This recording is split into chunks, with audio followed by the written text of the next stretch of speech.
Elm sözü ilə yanaşı helm sözünü də eşitmisiniz. Helm bilirsiniz nədir? Helm bir əxlaqi fəzilətdir ki, Qurana görə həm Allaha, həm də insana nisbət verilir.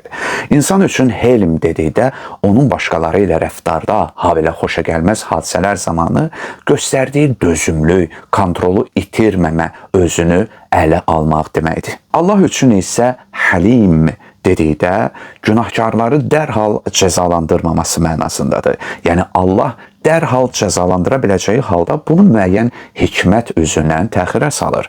Necə deyiblər, bir insan sizi qəzəbləndirə bilibsə, deməli sizin kontrolunuz öz əlinizdə yox, qarşı tərəfin əlindədir. Necə deyərlər, ağıllı insan küsüb inciməz, nəticə çıxarar.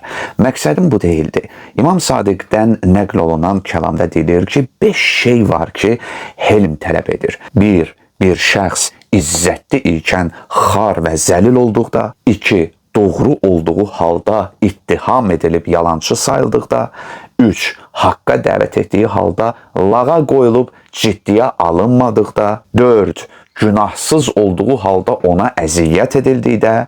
5. Haqqı tələb etdiyi halda ona qarşı çıxıldıqda. Əgər bu 5 halın hər birində layiqincə davranarsansa, yəni onların haqqını verərsənsə, deməli sən düz yoldasan, hədəfə çatmısan. Görürsünüz nə qədər çətindir?